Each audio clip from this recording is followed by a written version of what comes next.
മലബന്ധം എന്ന് പറയുന്നത് ഫുഡിൽ ഫൈബർ ഇല്ലാത്തത് കൊണ്ട് മാത്രമാണ് ഉണ്ടാകുന്നത്. ഒരിക്കലുമില്ല. മലബന്ധം ക്യാൻ ബി സിംറ്റം ഓഫ് ഒത്തിരി ഡിസീസസ്. പക്ഷെ ഞാൻ ഇന്നിവിടെ നിങ്ങളായിട്ട് ഷെയർ ചെയ്യാൻ പോകുന്നത് നമ്മുടെ നമ്മൾ കോമൺ ആയിട്ട് പല രീതിയിൽ നമ്മൾ ഫൈബർ കൊടുക്കുന്നു, ആളുടെ മലബന്ധം മാറുന്നില്ല, അതുകൊണ്ടുണ്ടാകുന്നൊരു ഡിസ്ട്രെസ് വളരെ അധികം തന്നെയാണ്. ശരിക്കും പറഞ്ഞാൽ നല്ലൊരു പ്രതിവിധി എന്താണെന്ന് വെച്ചാൽ ഇത് ഇത്രയും തന്നെ ഉൾപ്പെടുത്തി കഴിഞ്ഞിട്ടുണ്ടെങ്കിൽ കുറേയൊക്കെ നമുക്ക് ഈ ലോസ്റ്റ് ആയിട്ടുള്ള ഡൈജസ്റ്റീവ് ബാക്ടീരിയനെ നമുക്ക് റീപ്ലനിഷ് ചെയ്യാനായിട്ട് സാധിക്കും.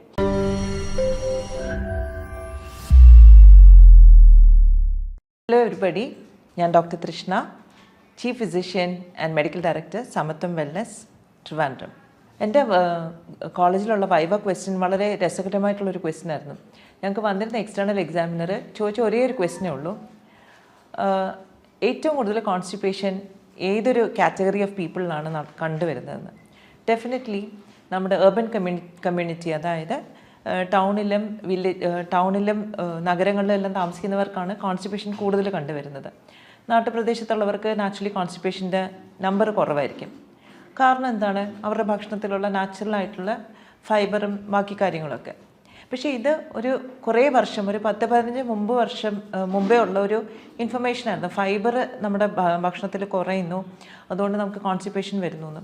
അതുകൊണ്ട് തന്നെ ഒരുപാട് ഫൈബർ റിച്ച് ഫുഡ് കഴിക്കാൻ തുടങ്ങി. കുറേ പേര് ഇസബ്ഗോൾ അല്ലെങ്കിൽ ഫൈബർ ആയിട്ട് തന്നെ ഡയറ്ററി സപ്ലിമെൻ്റ് ഒക്കെ എടുക്കാൻ തുടങ്ങി. ഡെഫിനറ്റ്ലി കുറേ പേർക്കെങ്കിലും കോൺസ്റ്റിപ്പേഷൻ ഇത് വളരെ ഇഫക്റ്റീവായിട്ട് തോന്നിക്കാണും. പക്ഷേ മലബന്ധം എന്ന് പറയുന്നത് ഫുഡിൽ ഫൈബർ ഇല്ലാത്തത് കൊണ്ട് മാത്രമാണ് ഉണ്ടാകുന്നത്. ഒരിക്കലുമില്ല. മലബന്ധം ക്യാൻ ബി സിംറ്റം ഓഫ് ഒത്തിരി ഡിസീസസ്. പക്ഷെ ഞാൻ ഇന്നിവിടെ നിങ്ങളായിട്ട് ഷെയർ ചെയ്യാൻ പോകുന്നത് നമ്മുടെ നമ്മൾ കോമൺ ആയിട്ട് പല രീതിയിൽ നമ്മൾ ഫൈബർ കൊടുക്കുന്നു, ആളുടെ മലബന്ധം മാറുന്നില്ല, അതുകൊണ്ടുണ്ടാകുന്നൊരു ഡിസ്ട്രെസ് വളരെ അധികം തന്നെയാണ്. അപ്പോൾ നമുക്ക് ഇതിന് ശരിക്കും പറഞ്ഞാൽ നല്ലൊരു പ്രതിവിധി എന്താണെന്ന് വെച്ചാൽ, ഇപ്പം ഒരുപാട് റിസർച്ച് ചെയ്യുന്ന ഒരു ഏരിയ ആണ് നമ്മുടെ ഡൈജസ്റ്റീവ് സിസ്റ്റത്തിലുള്ള ഹെൽത്തി ബാക്ടീരിയനെ പറ്റി. ഇതിന് ഗട്ട് ബാക്ടീരിയ എന്ന് പറയും. സാധാരണഗതിയിൽ നേരത്തെയൊക്കെ, അതായത് നമ്മുടെ അച്ഛനമ്മമാരുടെ ജനറേഷൻ്റെ സമയത്തൊക്കെ ഇതിൽ വലിയ പ്രശ്നം ഉണ്ടായിരുന്നില്ല. കാരണം അന്നത്തെ കാലത്ത് അവരുടെ ഫുഡ് ഹാബിറ്റ്സ് എന്ന് പറയുന്നത് നമ്മുടെ പറമ്പിലുള്ള ഫ്രൂട്ട്സ് ആൻഡ് വെജിറ്റബിൾസും ഒക്കെ ആയിരിക്കും കഴിക്കുന്നുണ്ടാവുക. പുറത്തുപോയി അങ്ങനെ കഴിക്കലില്ല. പിന്നെ ഈ പറഞ്ഞ കണക്ക് ഹോട്ടലിൽ നിന്ന് സൊമാറ്റോ സ്വിഗ്ഗി ഓർഡർ ചെയ്ത് കഴിക്കുന്നൊരു പോസിബിലിറ്റിയേ ഒന്നുമില്ല. I think nobody even thought about it. പക്ഷേ ഇന്നത്തെ കുട്ടികൾ ഫേസ് ചെയ്യുന്നൊരു ചാലഞ്ച് എന്താണെന്ന് പറഞ്ഞാൽ, ഫ്രഷ് ആയിട്ടുള്ള ഫുഡ് വളരെ മിനിമലാണ് അവൈലബിൾ. കൂടുതലും ഫ്രോസൺ ഫുഡ്സാണ്. മാത്രമല്ല ഈ ഫ്രോസൺ ഫുഡിൻ്റെ പ്രത്യേകിച്ച് റീഹീറ്റ് ചെയ്യുന്നതോറും, ഓരോ പ്രാവശ്യം നമ്മളിത് കുക്ക് ചെയ്യുന്നതോറും ഇതിൽ കുറേ കൂടി ന്യൂട്രിയൻസ് കുറഞ്ഞു വരികയാണ്.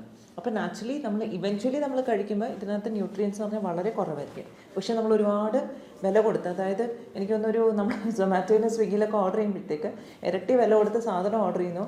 ടേസ്റ്റ് ഉണ്ടാവും, പക്ഷേ നമ്മൾ ആരോഗ്യത്തിന് വലിയ മെച്ചമൊന്നും അതുകൊണ്ടില്ല. ഇൻഫാക്റ്റ് അത് ദോഷമാണ് ചെയ്യുന്നത്.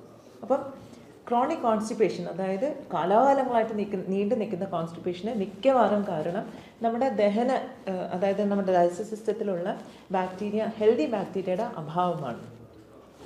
പ്രത്യേകിച്ചും ഇത് ഒരുപാട് വർഷങ്ങളായിട്ട് നീണ്ടു നിൽക്കുന്ന കോൺസ്റ്റിപ്പേഷൻ ആണെങ്കിൽ അത് ഡയറ്റ് ഓറിയൻറ്റഡ് അല്ല. കാരണം എനിക്ക് ഈയിടയ്ക്ക് ഒരു പേഷ്യൻ്റ് ഉണ്ടായിരുന്നു. പുള്ളിക്കാരിക്ക് കുട്ടിക്കാലം മുതലേ കോൺസ്റ്റിപ്പേഷൻ ഉണ്ട്. പക്ഷേ ഈ ഇടയായപ്പോഴത്തേക്ക് അത് വളരെ മോശമായി. അവരെന്ന് പറഞ്ഞാൽ IIM പ്രൊഫസറാണ്. അപ്പോൾ പുള്ളിക്കാരി വളരെ ഓർഗാനിക് ഫുഡാണ്, വളരെ ഹെൽത്ത് കോൺഷ്യസ് ആണ്, യാതൊരു വിധത്തിലുള്ള ജങ്കും ഒന്നും കഴിക്കില്ല. But still she got a very very severe episode of constipation.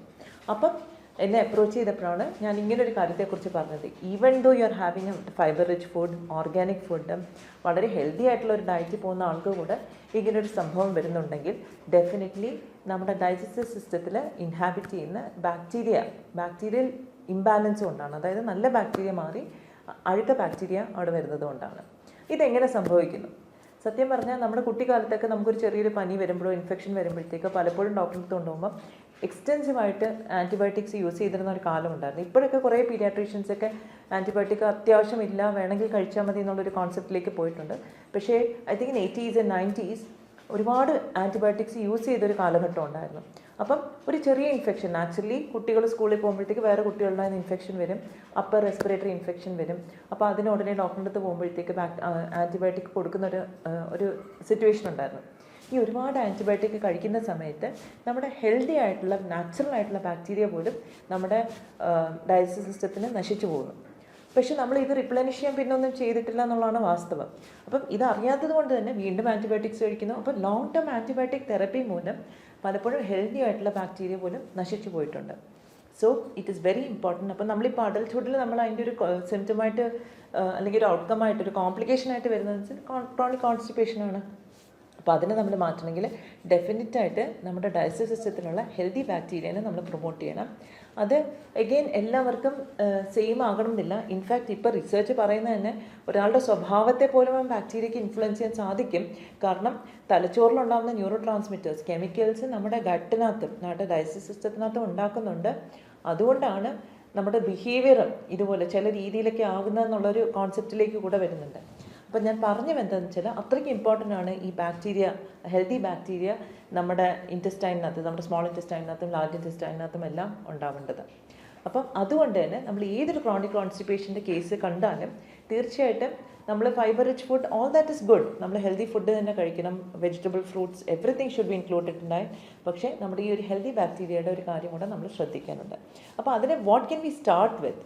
നമുക്ക് ചിലപ്പം കമേഴ്ഷ്യലായിട്ടുള്ളൊരു ബാക്ടീരിയൽ കൾച്ചർ ആയിരിക്കില്ല. We can just start with തൈര്. നമ്മുടെ വീട്ടിലുണ്ടാകുന്ന തൈര് തന്നെ നമ്മൾ ധാരാളം കൺസ്യൂം ചെയ്യാം.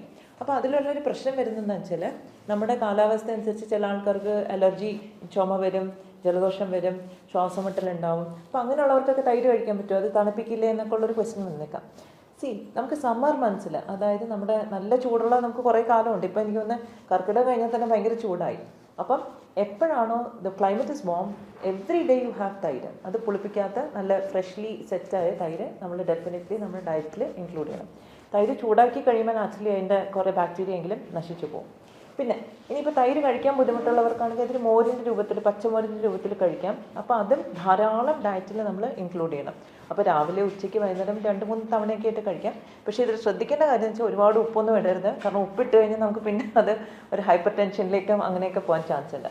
അപ്പം ധാരാളം ബട്ടർ മിൽക്ക്. എനിക്കൊന്ന് ഇന്ത്യൻ ട്രഡീഷണൽ ഡയറ്റ് പാറ്റേൺ നോക്കിയാൽ നോർത്തിൽ നിന്ന് സൗത്ത് വരെ ഒന്നിയിൽ ലസ്സി ഉണ്ടാവും, അല്ലെങ്കിൽ കടി ഉണ്ടാവും, അല്ലെങ്കിൽ തൈര്. ഇങ്ങനെ എല്ലാ സ്റ്റേറ്റിലുള്ള ക്യുസീനിലും നമ്മൾ ഈ തൈരിൻ്റെ ഒരു ഇൻഗ്രീഡിയൻറ്റ് എന്തായാലും ഉണ്ടായിരുന്നു. നമുക്കാണെങ്കിൽ മോര് കാച്ചിയതും പച്ചമോരും എല്ലാം ഉണ്ട്. അപ്പോൾ അതിൻ്റെ മാക്സിമം ബെനിഫിറ്റ് നമ്മൾ യൂട്ടിലൈസ് ചെയ്യണം.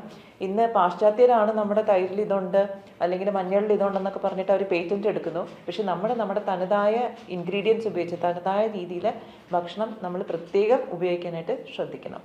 അപ്പം ഡെഫിനറ്റ്ലി തൈര് ഡയറ്റിൽ ഇൻക്ലൂഡ് ചെയ്യുക, മോര്, പച്ചമോര് ഇൻക്ലൂഡ് ചെയ്യുക. പിന്നെ വളരെ എളുപ്പത്തിൽ നമുക്ക് ചെയ്യാൻ പറ്റുന്ന വേറെ കാര്യമുണ്ട്. ഈ പിക്കിൾഡ് വെജിറ്റബിൾസ് എന്ന് പറയും, സോർക്രോട്ട് എന്നൊക്കെ പറയും. നമ്മുടെ യൂറോപ്യൻ കൺട്രീസിൽ അവർ എക്സ്റ്റെൻസീവായിട്ട് യൂസ് ചെയ്യുന്നതാണ് ഒരു കോമ്പിനേഷൻ. അപ്പോൾ ഈ സോർക്രോട്ട് എന്ന് പറഞ്ഞാൽ നമ്മൾ എന്താണ് ഉപ്പിലിട്ട മാങ്ങ പോലെയൊക്കെയുള്ളൊരു പുളിപ്പിച്ച് അല്ലെങ്കിൽ സ്ലൈറ്റ്ലി ഫെർമെൻറ്റ് ചെയ്യുന്ന വെജിറ്റബിൾസ് ആണ്. എനിക്ക് തോന്നുന്നത് നോർത്ത് കേരള ഭാഗത്തൊക്കെ ഇത് വളരെ പോപ്പുലറാണ്. പക്ഷേ അതിൽ നമ്മൾ ശ്രദ്ധിക്കേണ്ടത് ഉപ്പിൻ്റെ അളവ് ഒരുപാട് ഉണ്ടാവാൻ പാടില്ല. But otherwise if it's fermented it is good. Cabbages can be fermented, that is also very good. അപ്പോൾ ഏത് വെജിറ്റബിളും നമുക്ക് ശരിക്കും പറഞ്ഞാൽ ഫെർമെൻറ്റ് ചെയ്ത് കഴിക്കാം. അപ്പം അത് നമ്മുടെ ഡൈജഷനെ ഹെൽപ്പ് ചെയ്യും. അപ്പം ഫെർമെൻറ്റഡ് ഫുഡ്സ് കുറച്ച് നമ്മുടെ ഡയറ്റിൽ ഉൾപ്പെടുത്തുക. തൈര്, ബട്ടർ മിൽക്ക്, അതായത് പച്ചമോര്, ഇത് ഇത്രയും തന്നെ ഉൾപ്പെടുത്തി കഴിഞ്ഞിട്ടുണ്ടെങ്കിൽ കുറേയൊക്കെ നമുക്ക് ഈ ലോസ്റ്റ് ആയിട്ടുള്ള ഡൈജസ്റ്റീവ് ബാക്ടീരിയനെ നമുക്ക് റീപ്ലനിഷ് ചെയ്യാനായിട്ട് സാധിക്കും. പിന്നെ ചില ആൾക്കാർക്ക് സ്പെസിഫിക് ആയിട്ടുള്ള ഹെൽത്ത് കണ്ടീഷൻസ് ഉണ്ട്, അൾസറേറ്റീവ് കൊളൈറ്റിസ് അല്ലെങ്കിൽ ഇറിറ്റബിൾ ബവൽ സിൻഡ്രോം, അതിലൊക്കെ വരുന്ന കോൺസ്റ്റിപ്പേഷൻ ആണെങ്കിൽ അതുപോലെ തന്നെ ട്രീറ്റ് ചെയ്യണം. കാരണം അത് അണ്ടർലൈൻ ഒരുപാട് പെത്തോളജീസ് ഉള്ളൊരു കണ്ടീഷനാണ്. അപ്പോൾ അതിൻ്റെ രീതിക്ക് തന്നെ മുറയിൽ തന്നെ നമ്മളത് കണ്ടുപിടിച്ചിട്ട് അത് ട്രീറ്റ് ചെയ്യണം. അപ്പം ഡെഫിനറ്റായിട്ടും എല്ലാവരും ഈ പറഞ്ഞ കാര്യങ്ങൾ ഡയറ്റിൽ ഇൻക്ലൂഡ് ചെയ്യുക. Very simple, which we can do it at home. And നമ്മുടെ ഡയറ്റും നമ്മുടെ ഹെൽത്തും എല്ലാം ഇമ്പ്രൂവ് ആവട്ടെ. Thank you very much.